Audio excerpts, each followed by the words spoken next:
With the start of the NBA season coming around right around the corner, the Boston Celtics have been one of the major teams involved in this offseason. With trading Marcus Smart away for Kristaps Porzingis, who a lot of fans were very questionable about, has a lot of fans jeopardizing will Kristaps Porzingis be ready to start for the regular season. And I have some news to confirm that Kristaps Porzingis should be ready to start this regular season, and we're going to break it down today in this video on Celtics Digest. We go over Kristaps Porzingis' injury a little bit and how he'll be ready for the start of the season. We then also address Jaylen Brown participating in the Big 3 All-Star Game this weekend and how that could shape up for the Big 3 and the NBA collaborations as a whole. And then lastly, we'll be looking at two mock trades revolving superstar Robert Williams, who has been getting a lot of buzz recently in trades with the Boston Celtics, and I'll break down those two trades, going over if I would do them if I were the Celtics, and if I wouldn't, and my reasonings why. So welcome back to Celtics Digest. I'm Bruce Veliz, and let's get started in today's first topic, which is Kristaps Porzingis. Kristaps Porzingis will be back, he says, for the start of the NBA season this year, and I'm very happy for that.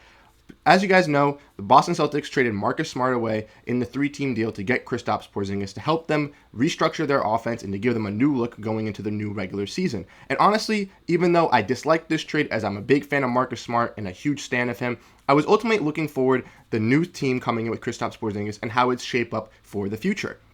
Now, as most of us know, Kristaps Porzingis has had a lot of foot problems in the offseason and may not be regular to go for the start of the regular season, but we have some confirmation that he will be probably ready to go for the start of the season from one of the Latvian reporters who got this news down the other day. They state that Porzingis said that everything goes according to schedule and there's nothing complicated. It's just that the foot needs to be rested more. So if it calms down a bit, definitely I would like it to be faster. But as it is, I will more likely be then ready for the start of the NBA season, which is great for Boston Celtics fans, as our only issue was we did trade away one of our grizzled veterans on our team to go for another injury risk guy. And if he wasn't ready to start up the season, then the Celtics could look to have a weakened teams to start off the season, and it wouldn't be great for the start of the year. But when it looks like that Kristaps will be coming back to the Boston Celtics, this is very good for the team, as we obviously put a lot of capital to get Kristaps Porzingis, and we did sign this extension with him in the offseason. So we want him to be a true part of this team and to be here for a while to help contend, and we need him at his 100% strength to do so. And with the Eastern Conference also getting stronger the past year, we also need the Boston Celtics to maintain this ability of being strong in the Eastern Conference so that we can maintain one of the better seeds in the Eastern Conference and be a true playoff contender. Obviously, the Celtics have been doing great in past seasons, so we realistically should hope that the Celtics should be around the Eastern Conference Finals or the regular season or the finals, matter of fact, if they are lucky. But the Boston Celtics do need to worry about Kristaps Porzingis' injury history a little bit, but I'm glad to say that he'll be ready to start the season and ready to go with a nice starting lineup, hopefully, of Derek White, Jaylen Brown, Jason Tatum, Kristaps Porzingis, and Robert Williams to start off the Boston Celtics season in New York. Now, let's address another big thing that happened for the Boston Celtics, which is that Jaylen Brown highlights the Big 3 All-Star Game.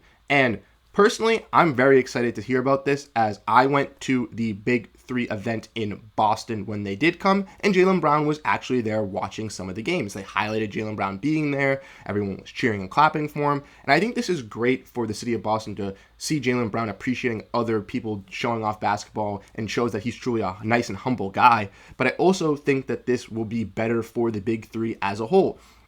As we know, the Big 3 is a nice little basketball league run by Ice Cube, where he mainly picks up either guys that have tried to get to the NBA or guys that have had stints in the NBA, or even ex-NBA veterans that were really good to come play in this 3v3 league to help generate revenue sales for basketball and to keep these guys still playing basketball in their life-ending careers. And honestly, I think this is great for Ice Cube and basketball as a whole, as you get to see some of these players who haven't seen in a while step on the court and do solid. But Jaylen Brown being a big part of the Big 3 All-Star Game, I think will help out the Big 3 as a whole. We obviously seen guys from the Big 3 come back into the NBA. Joe Johnson had his stint in the Big 3, then went back to the NBA for a little bit, and now has resurfaced back into the Big 3. But guys might be similar to following Jaylen Brown's footsteps and go into this Big 3, and that could be big for basketball as a whole, as we could see some of our ex-favorite players continuing to play. As you can see from this quote from Ice Cube was very gratitude and happy that Jaylen Brown could come and play in the Big 3 All-Star Game. Even though Jaylen Brown didn't do the greatest, he only posted around 9 points and they did lose in this game. But the fact that he could be there, I think, was big for Ice Cube.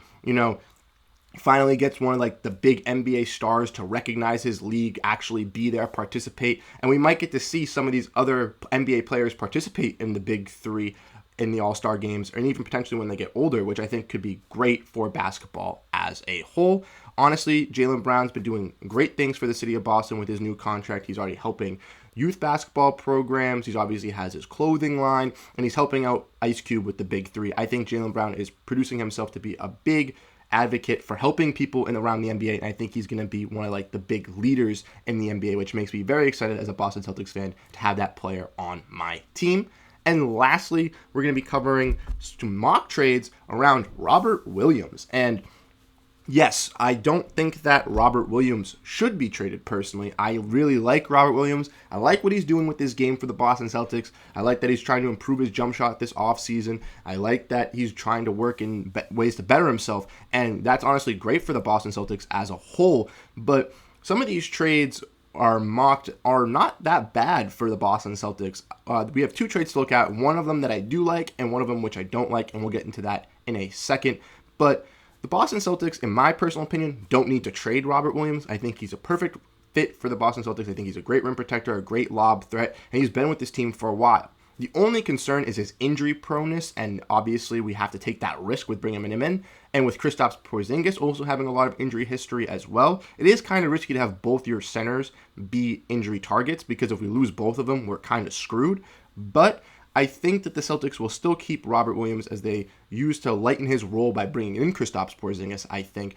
And I think we'll get to see a more healthy Robert Williams when we get to the end of the regular season and into the playoffs. But let's go over these mock trades revolving around Robert Williams. And the first one is having to do with the Los Angeles Lakers. The Celtics would in return get Jared Vanderbilt, Jackson Hayes, Cam Reddish, and a 2029 first-round pick with the swap from the Lakers for Robert Williams. And personally, I like this trade better than the next trade that I'm going to show you for the Boston Celtics, as I think the Celtics get more depth from what they need. Obviously, Jared Vanderbilt's a great defender that can play the 4 and the 5 for the Lakers. He has done a good stunt on the Timberwolves before he was then let go and signed with the Lakers, but he has done a valuable job as a great defender, and even though the Lakers haven't valued him as much as they should, I think he would fit great with the Boston Celtics. Jackson Hayes, a nice rim-protecting center that hasn't really gotten that much of a shot in New Orleans and signed a cheaper deal in Los Angeles to get a proven point as a backup center. I think he would be on the level of Robert Williams, just a little bit less worse in the skill department, and I think that would be beneficial for the Celtics, but I think it would hurt us in the scoring ability from our centers. And lastly, you would get Cam Reddish in a 2029 first-round pick swap. 2029 first-round pick swap is just late.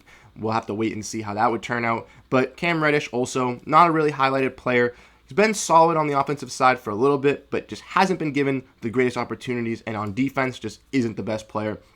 And for a contending team like Boston, I don't know if they would want to bring in these 3 lower-tier players to help replace one of their better players in Robert Williams.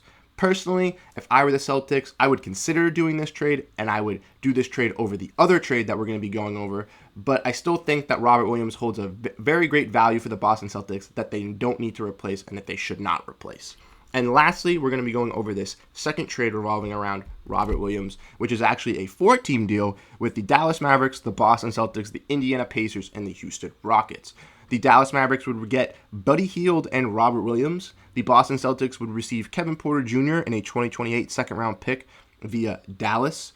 The Pacers would receive Christian Wood and Peyton Pritchard, and the Rockets would receive Tim Hardaway and Josh Green.